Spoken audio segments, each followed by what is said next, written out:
सीमांचल और मिथिलांचल का जो इलाका है वहां से अब राष्ट्रीय जनता दल साफ हो रही है। शाहबाद में तो अच्छा पकड़ है, मगध में अच्छा पकड़ है, लेकिन मिथिलांचल कोसी सीमांचल का जो बेल्ट है वहां पर आरजेडी का अब सुपड़ा साफ हो रहा है। आरजेडी से जितने भी विधायक हैं उन सभी को अपने 5 सालों के काम का ब्यौरा देना होगा और बताना होगा कि उनको टिकट क्यों दिया जाए, दोबारा क्यों रिपीट किया जाए। ये बड़ा टास्क दिया गया है।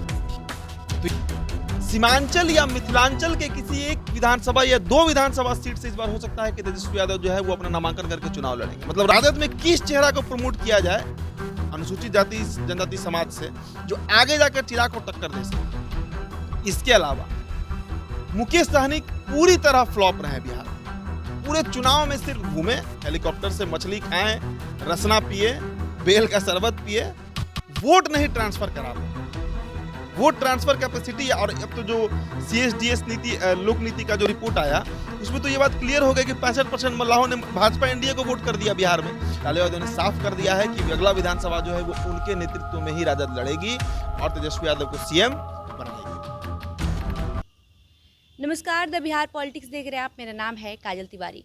20 और 21 जून को राजद की 2 दिवसीय समीक्षा बैठक हुई। इस बैठक में कई महत्वपूर्ण एजेंडों पर मुहर लगाई गई, कई मुद्दों को लेकर बातचीत हुई। वहीं इस बैठक में राजद ने अपने संसदीय दल का नेता का चुनाव किया और क्या कुछ इस बैठक का निष्कर्ष निकलकर सामने आया है, इसको लेकर बातचीत करेंगे। हमारे साथ मौजूद है हमारे सहयोगी उदित तारियन। उदित जी, राजद की जो समीक्षा बैठक हुई है उसमें किन किन मुद्दों पर चर्चा हुई है और लालू यादव तेजस्वी यादव ने मिलकर क्या रणनीति बनाई है आगामी विधानसभा चुनाव को लेकर? देखिए, पार्टी में बड़े बदलाव के संकेत दिए गए हैं। आरजेडी के अंदर कई मुद्दों पर चर्चा हुई। 23 सीटों पर आरजेडी चुनाव लड़ी बिहार में, लोकसभा का 4 सीट पर ही जीत पाई, चाहे औरंगाबाद हो, बक्सर हो, पाटलिपुत्र हो या जहानाबाद हो। 19 सीटों पर पार्टी को हार का सामना करना पड़ा है और ये लालू यादव को नहीं पचा है। इस पर तेजस्वी यादव भी काफ़ी नाराज हुए हैं। जो बैठक हुई है, जो उससे खबर निकल कर आया और पार्टी में अब बड़े बदलाव के संकेत हैं। विधानसभा चुनाव को लेकर बड़े एक्टिव और बहुत कड़क मिजाज में लालू यादव जो हैं उन्होंने कई बातें कही हैं। 5 पॉइंट्स गिनवाया गया है तेजस्वी यादव के द्वारा कि हार क्यों हुआ। सबसे पहला कारण तो यही गिनवाया गया कि पार्टी में नेता और कार्यकर्ता के बीच कोऑर्डिनेशन का कमी है। और सही बात है, आरजेडी के जितने भी बड़े नेता अगर आप बिहार में देखिए, उनके और कार्यकर्ता के बीच में कोई खास कोऑर्डिनेशन नहीं है। केमिस्ट्री जो होती है, जो बीजेपी में दिखता है वो केमिस्ट्री, बीजेपी का बड़ा नेता हो या छोटा कार्यकर्ता हो, ट्यूनिंग बहुत ज़बरदस्त है। संगठन की पार्टी है ना, आरजेडी में उस चीज़ की कमी है। इस पर खासा चर्चा किए हैं तेजस्वी यादव और उन्होंने कहा है कि आप अपने क्षेत्र के कार्यकर्ताओं से जब तक नहीं जुड़िएगा तब तक कार्यकर्ता आपके लिए वो डेडिकेशन से काम नहीं करेगा जो करना चाहिए। दूसरा, बूथ एजेंट जो है या बूथ पर बहुत तैयारी कमज़ोर था। देखिए, चुनाव हारा या जीता बूथ एजेंट और बूथ का जो तैयारी होता है बूथ स्तर पर वो बड़ा निर्णायक होता है। बीजेपी अगर आज ये जो सारण लोकसभा सीट है वो तो हमने प्रत्यक्ष देखा जाकर आँख से, राजीव प्रताप रूडी का बूथ मैनेजमेंट बहुत ज़बरदस्त था, बहुत तगड़ा रहा। और उसमें देखिए, रोहिणी आचार्य को जो वोट आया वो मुद्दों के चलते आया, एजेंडा के चलते आया। कार्यकर्ताओं का और जो एक होता है ना बूथ मैनेजमेंट, वो राजद में बड़ा प्रभावी नहीं दिखता है। इसके अलावा पार्टी में भीतर घात की भी चर्चा की है तेजस्वी यादव। एक पॉइंट ये भी रहा है कि पार्टी के कई ऐसे नेता रहे हैं जो जिनको टिकट नहीं मिला है और वो भीतरघात किए हैं। कई ऐसे नेता रहे हैं जिनके भीतरघात के कारण कई सीटों पर नुकसान हुआ है। इसके अलावा एक और जो महत्वपूर्ण मुद्दा जिस पर चर्चा हुआ कि कुछ सीटों को, जैसे सिवान पकड़िए, वहाँ हिना साहब फैक्टर बन गए, पूर्णिया पकड़िए, वहाँ पप्पू यादव फैक्टर बन गए, तो ये भी एक फैक्टर बना है और इसको विधानसभा चुनाव में बड़ा ध्यान देना होगा, बहुत ध्यान देना होगा। और इसके अलावा एक और पॉइंट पर तेजस्वी ने जोर डाला है कि सीमांचल और मिथिलांचल का जो इलाका है वहाँ से अब राष्ट्रीय जनता दल साफ हो रही है। शाहबाद में तो अच्छा पकड़ है, मगध में अच्छा पकड़ है, लेकिन मिथिलांचल कोसी सीमांचल का जो बेल्ट है वहाँ पर आरजेडी का अब सुपड़ा साफ हो रहा है। उस एरिया को फोकस करना होगा। इस तरीके से चर्चा हुई है पार्टी में।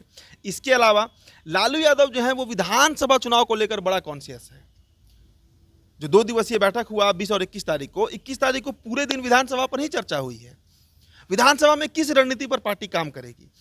लालू ने साफ कहा है कि बिहार में जितने भी विधायक हैं राष्ट्रीय जनता दल के, आरजेडी से जितने भी विधायक हैं, उन सभी को अपने 5 सालों के काम का ब्यौरा देना होगा और बताना होगा कि उनको टिकट क्यों दिया जाए, दोबारा क्यों रिपीट किया जाए। ये बड़ा टास्क दिया गया है। तो ये मानकर चलिए आप काजल कि जो अगला विधानसभा चुनाव होगा उसमें कम से कम 3 से 3.5 4 दर्जन विधायकों का टिकट कट जाएगा। 40-45 विधायकों का टिकट खतरे में है आरजेडी में। हो सकता है कि नया चेहरा लाया जाए, हो सकता है कि नया चेहरा लाया जाए। इसके अलावा एक और बात पर चर्चा हुई है कि 15 अगस्त से, ये जो 15 अगस्त होगा, उस दिन से तेजस्वी प्रसाद यादव जो हैं वो बिहार में यात्रा पर निकलेंगे। यात्रा जो है वो बिहार में लोगों से, आम लोगों से मिलना है, आम लोगों से। और इसके अलावा सीमांचल या मिथिलांचल के किसी एक विधानसभा या 2 विधानसभा सीट से इस बार हो सकता है कि तेजस्वी यादव जो है वो अपना नामांकन करके चुनाव लड़ेंगे। मतलब राघवपुर छोड़ने की भी चर्चा है तेजस्वी यादव की, और इस पर लालू यादव की रणनीति बना रहे हैं। क्योंकि देखिए, जब कोई बड़ा नेता किसी इलाके से लड़ता है तो उसका प्रभाव कई सीटों पर पड़ता है। अब मान लीजिए कि अगर अररिया सीट से लड़ते हैं तेजस्वी यादव, या मान लीजिए कि सिमरी बख्तियारपुर विधानसभा से लड़ जाते हैं तेजस्वी यादव, एक उदाहरण के तौर पर बता रहे हैं, सहरसा जिला में पड़ता है, सुपौल विधानसभा में पड़ता है, खगड़िया विधानसभा में पड़ता है, माफ कीजिएगा, तो 2-3 लोकसभा में करीब 10-20 विधानसभा ऐसा है जो सीधे तरीके से इंपैक्ट पड़ेगा उस पर। और पूरे कोसी सीमांचल में एक मैसेज जाएगा कि अब तेजस्वी यादव का फोकस सीमांचल पर है। अब तेजस्वी यादव का जो फोकस है वो सीमांचल पर है। तो ये इस रणनीति पर भी पार्टी जो है वो आगे बढ़ रही है। तो देखिए, कई तरह के अहम फैसले लिए गए हैं और अभी भी लिया जाएगा। लालू यादव देखिए चाहते हैं कि अपने जीवन काल में ही अपने पुत्र तेजस्वी को बतौर बिहार के मुख्यमंत्री बनते हुए देख ले, बिहार के मुख्यमंत्री के तौर पर शपथ लेते हुए देखें। और एक बात आप और नोटिस करिए, तेजस्वी यादव जो पूरे लोकसभा चुनाव में सिर्फ रोजगार रोजगार रोजगार पर चर्चा कर रहे थे, अगर आप बीते कुछ दिनों का तेजस्वी यादव का सोशल मीडिया पोस्ट उठाकर देखिए तो उस पर अब बिहार के लॉ एंड ऑर्डर पर ज़्यादा चर्चा हो रही है। कहीं भी कोई क्राइम बिहार में हो रहा है, तेजस्वी तुरंत वहाँ पहुँच रहे हैं, तुरंत सोशल मीडिया पर डाला जा रहा है, उनके पेज पर डाला जा रहा है। मतलब जिस सुशासन बाबू की आइडेंटिटी लेकर नीतीश कुमार घूमते हैं बिहार में, उसी सुशासन बाबू की आइडेंटिटी पर हमला है तेजस्वी यादव के द्वारा। तो ये भी मानकर चलिए कि अगला जो विधानसभा का चुनाव होगा उसमें सिर्फ रोजगार ही मुद्दा नहीं होगा, उसमें क्राइम, लॉ एंड ऑर्डर, ये सारा मुद्दा बनने जा रहा है। तो एक सधी हुई रणनीति की तरफ काम कर रहे हैं तेजस्वी। अब विधानसभा देखिए, हाँ, इसके अलावा एक और चर्चा बड़ी महत्वपूर्ण रही है, चिराग पासवान फैक्टर, इस पर भी चर्चा हुआ है। यूपी में अगर भाजपा गड़बड़ाई, कितना सीट वहाँ जीता बीजेपी? 33, एनडीए 37, 43 सीटों पर हार हुआ है वहाँ एनडीए का, बीजेपी और अलायंस का। इसका सबसे बड़ा कारण बना है वहाँ का जाटव और गैर जाटव जो दलित वोट है उसका खिसक जाना। और वो क्यों खिसका? आरक्षण के मुद्दे पर। अखिलेश यादव ने डोर टू डोर कैंपेन करके ये बात बता दिया कि अगर बीजेपी इस बार सरकार में आई, गवर्नमेंट में आई, तो आरक्षण को हटाने जा रही है। और जो अनुसूचित जनजाति के लोग हैं, जो अनुसूचित जाति जनजाति के जो मतदाता हैं, उनके लिए संविधान का मतलब ही आरक्षण होता है। उनको संविधान में अपने राइट से मतलब नहीं है, राइट टू इक्वालिटी भी होता है, राइट टू फ्रीडम भी होता है, राइट टू स्पीच भी होता है, उनको इससे कोई मतलब नहीं है, उनको ड्यूटी से मतलब नहीं है। उनके लिए संविधान का मतलब आरक्षण है। और उस आरक्षण पर जब हमला होगा तो यूपी का सारा दलित जो है, सारा अनुसूचित जाति जनजाति का जो वोटर है, वो जाकर सपा और कांग्रेस को वोट कर दिया। बिहार में ये फैक्टर क्यों फेल हो गया? बिहार में ये फैक्टर क्यों फेल हुआ? बिहार में ये फैक्टर इसलिए फेल हुआ क्योंकि यहाँ पर चिराग पासवान जैसा एक युवा नेता था जो उसी समाज से आता है और जो हर मंच से घूमकर कह रहा था कि मेरे रहते संविधान को कोई छू नहीं सकता है। और बीजेपी को अगर संविधान बदलना होता, आरक्षण हटाना होता, तो 10 साल का कार्यकाल रहा भाजपा का, उसने आरक्षण बढ़ाया, आरक्षण कम नहीं किया। और देखिए दलितों पर कितना बड़ा इंपैक्ट है चिराग पासवान का कि तेजस्वी बोलते रह गए आरक्षण पर, नहीं सुना लोग, चिराग का सुना लोग। तो ये भी एक बड़ा सरदर्द जो है ना चिराग पासवान, उनके काट कैसे निकाला जाए, राजद में किस चेहरा को प्रमोट किया जाए अनुसूचित जाति जनजाति समाज से जो आगे जाकर चिराग को टक्कर दे सके। इसके अलावा मुकेश सहनी पूरी तरह फ्लॉप रहे बिहार में, पूरे चुनाव में सिर्फ घूमे, हेलीकॉप्टर से मछली खाएं, रसना पिए, बेल का शरबत पिए, वोट नहीं ट्रांसफर करा पाए। वोट ट्रांसफर कैपेसिटी, और अब तो जो CSDS नीति, लोक नीति का जो रिपोर्ट आया उसमें तो ये बात क्लियर हो गई कि 65% मल्लाहों ने भाजपा एनडीए को वोट कर दिया बिहार में। तो मुकेश सहनी फैक्टर, मुकेश सहनी अगले विधानसभा में राजद के साथ नहीं रहेंगे, इस पर भी लगभग मुहर लग चुकी है, इस पर भी लगभग मुहर लग चुकी है। तो देखिए कई एजेंडों पर चर्चा हुआ, चिराग पर हुआ, मुकेश सहनी पर हुआ, टिकट वितरण पर हुआ, किस पैटर्न पर टिकट देंगे अगले विधानसभा चुनाव में, कांग्रेस का क्या रोल होगा, वाम का क्या रोल होगा, सभी बातों पर चर्चा हुई है। और बहुत अलर्ट, बहुत कॉन्शियस स्थिति में, मूड में लालू यादव हैं। लालू यादव ने साफ कर दिया है कि अगला विधानसभा जो है वो उनके नेतृत्व में ही राजद लड़ेगी और तेजस्वी यादव को सीएम बनाएगी। इस बैठक में संसदीय दल का नेता का भी चुनाव हुआ। अभय कुशवाहा संसदीय दल का नेता बनाए गए, लेकिन मीसा भारती के नाम को लेकर चर्चा हो रहा था, पर उनके नाम को हटाकर अचानक अभय कुशवाहा को संसदीय दल का नेता बना देना, कहीं ऐसा तो नहीं कि तेजस्वी यादव परिवारवाद का जो धब्बा लग गया उसको खत्म करना चाहते हैं? नहीं, इसे कोई मामला नहीं है। परिवारवाद तो है ही भाई, रोहिणी को राज्यसभा भेजने का चर्चा हो रहा है।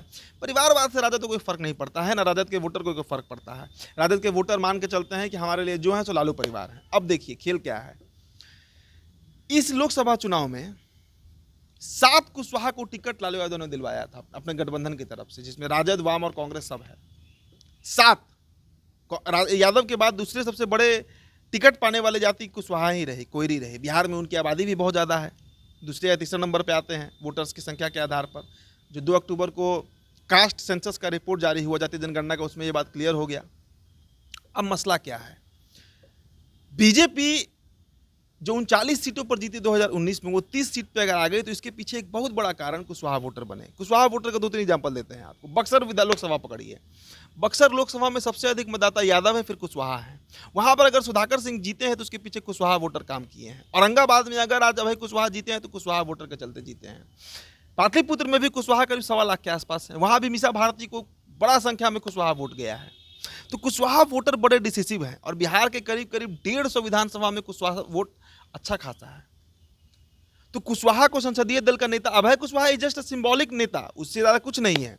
अभय कुशवाहा को बनाकर राजद ने यह मैसेज दिया है कि हम अभी कुशवाहा के साथ हैं और कुशवाहा पॉलिटिक्स को बिहार में आगे बढ़ाएंगे। ये टेंशन किसके लिए है? एनडीए के लिए। उपेंद्र कुशवाहा फ्लॉप हो गए, सम्राट चौधरी फ्लॉप हो गए, सारे नेता फ्लॉप हो गए। अभी देखिए भगवान सिंह कुशवाहा को बनाया गया विधान परिषद का सदस्य, नीतीश कुमार ने बनाया। क्यों बनाया है? यही डर है एनडीए को, नीतीश को और बीजेपी को, यही डर है।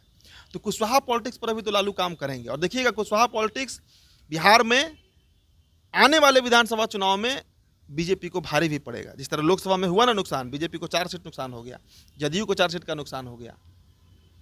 ये नुकसान अभी बीजेपी को आगे भी उठाना है, जेडीयू को आगे भी उठाना है, इसलिए अभय कुशवाहा को बनाया गया। मीसा भारती के नाम पर चर्चा थी, इसमें कहीं दो राय नहीं है, लेकिन परिवारवाद कोई मुद्दा नहीं है। परिवारवाद तो पूरा देश जानता है कि लालू यादव परिवारवादी नेता है। तो कहते हैं कि मेरा है तो हम कर रहे हैं, जिसको नहीं है वो नहीं करे, तो लालू यादव का स्टेटमेंट रहता है। इसलिए वो मसला नहीं है। कुशवाहा समाज के बीच एक बहुत पॉजिटिव मैसेज लालू देना चाह रहे थे कि हम आपका केयर कर रहे हैं, हम आपके बारे में सोच रहे हैं, आप हमको वोट दीजिए। इसलिए कुशवाहा को अधिक टिकट भी दिया गया और संसदीय दल का नेता भी बना दिया गया।